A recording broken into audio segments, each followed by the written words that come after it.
Halo, salam jumpa teman-teman. Jumpa lagi di channel saya Kinaria Buruh Panjaitan. Ini saya mau berbagi yaitu tentang 12 trik bertahan jualan. Walau banyak saingan, kita tetap bisa berjualan. Itu semua karena kita harus tahu cara menghadapi dan bagaimana sepak terjang kita berjualan ini dengan kejujuran dan niat yang terus ingin dan hendak maju.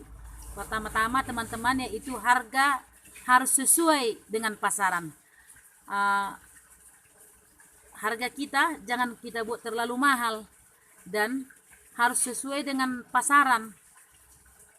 Ketika harga kita sesuai dengan pasaran, pembeli itu akan percaya kepada kita, dan kepercayaan pembeli inilah yang harus kita pertahankan supaya mereka datang mau membeli kepada kita untuk kembali lagi besok.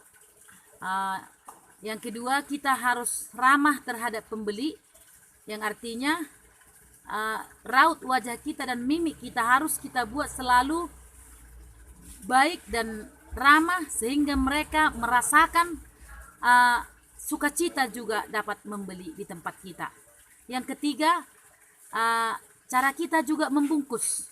Bagaimana cara kita membungkus teman-teman? Yaitu kita membungkus itu punya cara juga. Misalnya sabun, barang-barang sabun harus kita letakkan dengan sabun-sabun, dan makanan harus kita buat dengan makanan, dan sayur-sayur kita buat dengan sayur-sayur sesuai dengan jenis-jenis tersebut, sehingga mereka di sini merasa dihargai.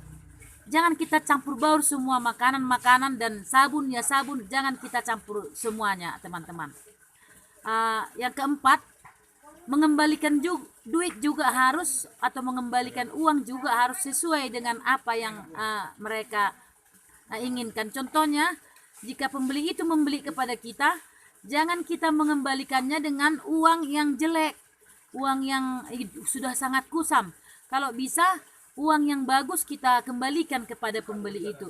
Walaupun uang mereka gak begitu cantik, tapi kalau bisa pembeli itu kita hargai dengan memberikan kembalian uangnya yang bagus.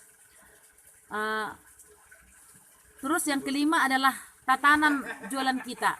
Tatanan jualan kita harus kita buat serapi mungkin. Kalau bisa, jadi pembeli kita itu dapat memilih atau melihat di bagian mana mereka harus membeli atau mencari, di bagian mana mereka mencari sabun, di bagian mana mereka harus mencari contohnya sandal atau sampo-sampo.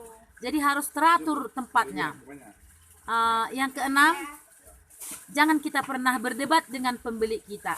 Kalau ada pun masalah di lapangan, di sini di tempat jualan ini, kalau bisa kita lebih bagus mengalah, karena kita bukan akan satu kali itu saja, tapi kita mau besok lagi dia datang kepada kita, dan keuntungan kita bukan kita harapkan hanya di dalam satu hari, tetapi adalah keuntungan yang lebih. Jadi ikatan daripada perasaan itu saling ada dan saling dapat. Yang ketujuh, ucapkan sapa kalau mereka datang. Bila penting kita tahu nama mereka, ibu apa, contohnya seperti itu, adik itu siapa namanya, seperti itu. Dan bila penting kita tahu alamatnya, karena seperti kami kadang harus kami antarkan belanjaan daripada pembeli itu. Yang kedelapan, katakan terima kasih. Kita harus mengatakan terima kasih kepada para pembeli kita jika mereka setelah selesai belanja di tempat kita. Ini adalah salah satu surprise juga, dan pembeli kita akan merasa lebih lagi dilayani dan merasakan sukacita bila kita mengatakan ini. Dan yang kesembilan, kita harus saling menjaga antara umat beragama. Apalagi seperti di kampung kami ini, umat beragama bercampur baur semua. Jadi kita harus menjaga mereka. Bagaimana mereka dapat merasa nyaman belanja di tempat kita, merasa tidak curiga kepada kita. Ini adalah hal yang harus kita lakukan. Dan yang ke-10, kita buat adalah pembeli itu adalah raja. Ini sebenarnya sudah seringkali kita dengarkan. Memang melakukan ini bukanlah suatu hal yang mudah. Tetapi jika kita resapi memang bahwa kita adalah penjual itu dan pembeli itu adalah raja, sementara mereka sudah datang ke rumah kita untuk membeli, dan istilah cakap kasarnya mereka menghantarkan duitnya ke rumah kita. Jadi, dan dari situlah kita makan. Berarti kita harus melayani mereka dan membuat mereka memang benar-benar pembeli itu adalah raja. Ada trik-trik di dalam ini. Ada sesuatu, ada di dalam pembeli ini adalah raja istilahnya, atau secara psikologinya ini sangat luas teman-teman. Jadi jika ini yang kita lakukan, kita terus mau belajar, kita terus mau belajar, menjadi kekuatan bagi kita.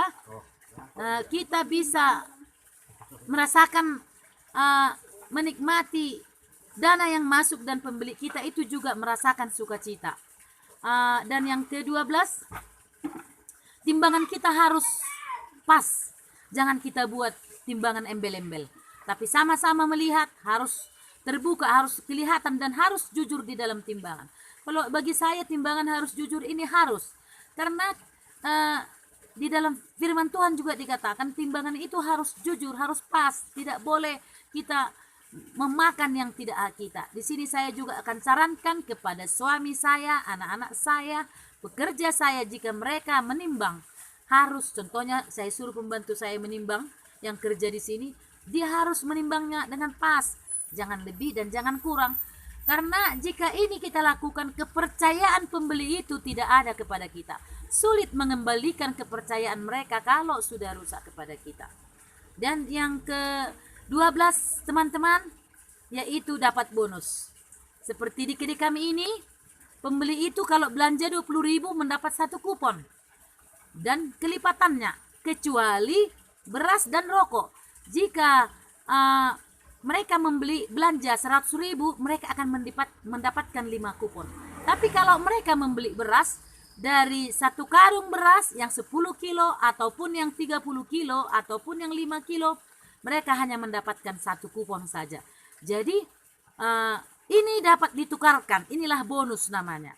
Jadi saya tidak pernah membagi-bagikan sirup atau apa, tapi saya memberikan kupon, sehingga kupon ini kalau udah banyak kuponnya, dia dapat menukarkannya. Saya buat itu, kalau 20 kupon contohnya ditukarkan dengan sabun, kalau 50 kupon ditukarkan dengan 1 gelas Royalek, kalau 120 kupon dapat ditukarkan dengan payung atau tikar, dan jika sampai 350 kupon mereka mendapatkan spray. Ini udah saya lakukan teman-teman, dan saya lihat ini berhasil, dan pembeli itu merasakan sukacita, dan mereka merasa harus besok kembali datang ke tempat kita lagi. Inilah yang saya kerjakan dan lakukan teman-teman. Inilah jualan saya supaya dapat bertahan sampai saat ini, karena bukan karena saya pintar, tapi saya terus menerus belajar, karena sudah lama semenjak saya berumah tangga, pekerjaan jualan inilah saya minati.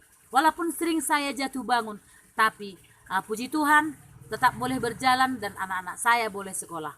Demikianlah saran-saran dan masukan dari saya untuk teman-teman semua. Jangan lupa ya teman-teman, supaya channel saya ini terus bisa lebih maju lagi, dukung saya teman-teman dengan like, komen, dan subscribe.